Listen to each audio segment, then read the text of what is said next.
something nearby has moved.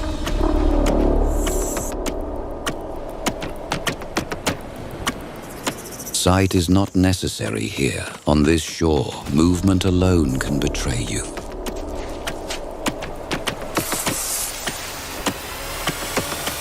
For a heartbeat, they pause, bodies tense, heads lifted, listening for the next clue.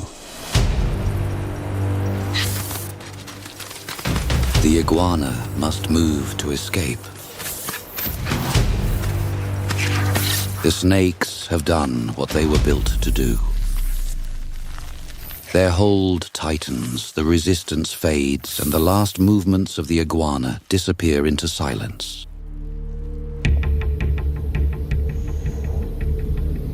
There is an irony to this island. It has shaped countless marine iguanas to live here, yet in the same world, it has also shaped the danger that follows them.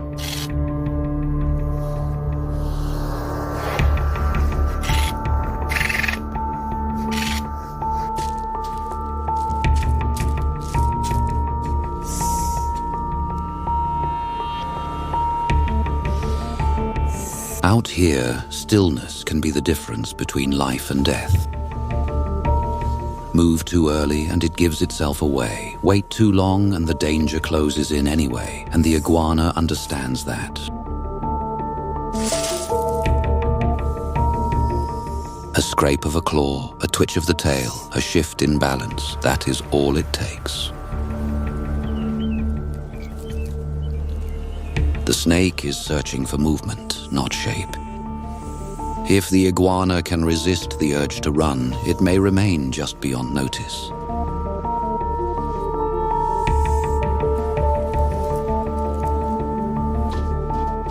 The threat lingers, then passes.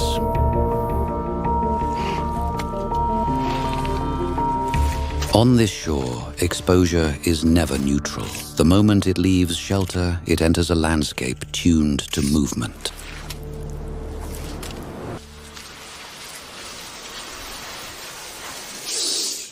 What started as suspicion becomes pursuit.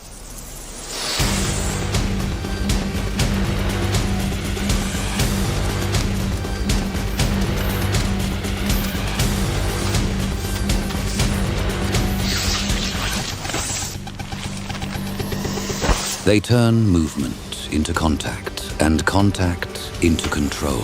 For a moment, it looks finished.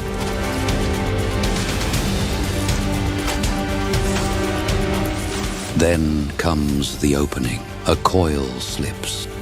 The iguana twists free, and suddenly escape is possible.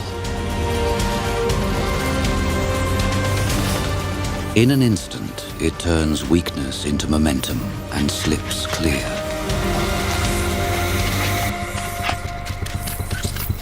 Here, the rocks begin to help. They break up the chase, giving it cover, footholds, and just enough unpredictability to throw the snakes off.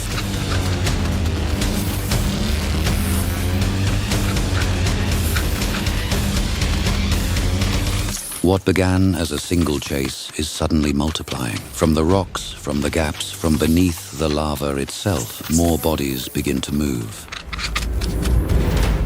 The beach is no longer just behind her, it is waking up around her, and now the rocks themselves seem alive.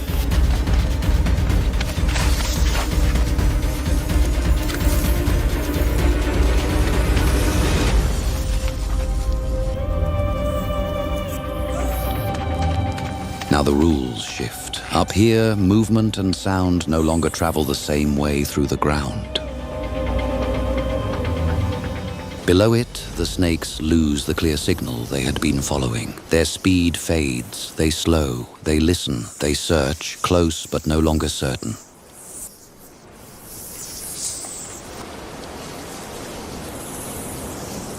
Then it moves, and at once the snakes have their answer.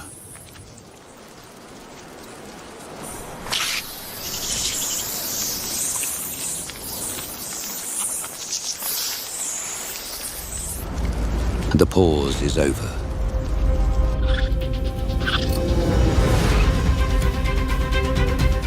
With the snakes almost within reach, she makes the only choice she has left. She leaps.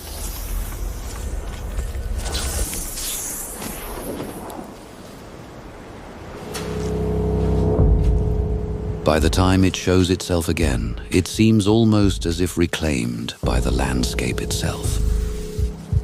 But on these shores, escape is never an ending, only a pause in what continues.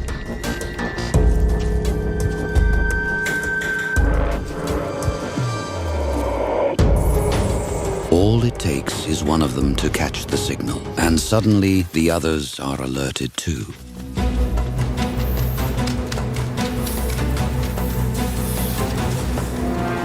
It runs hard for the rocks, trying to turn the terrain to its advantage. But now the landscape turns against it. What should have offered escape instead becomes a place of enclosure, with danger pressing in from every direction.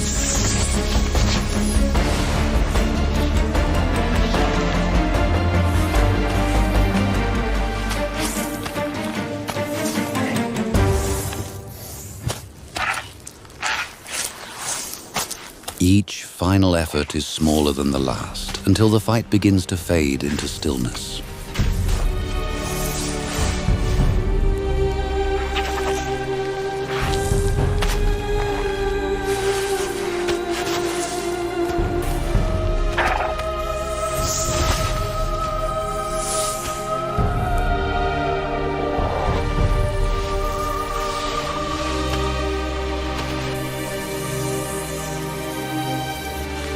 This is the law of the shoreline. One life fights to continue, another survives by ending it. Harsh, immediate, and indifferent. Nature exactly as it is.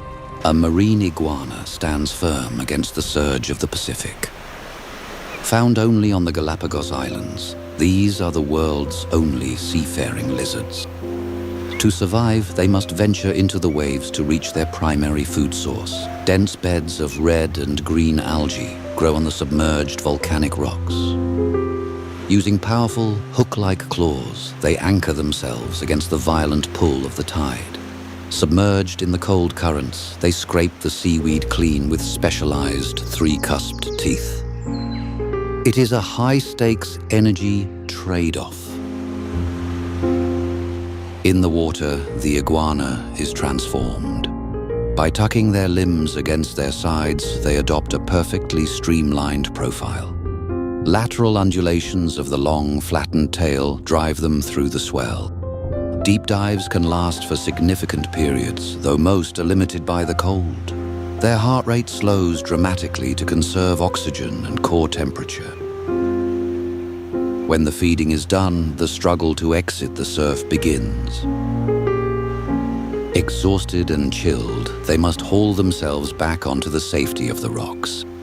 It is a life lived on the narrow margin between two unforgiving worlds. One of searing equatorial heat and one of treacherous cold water.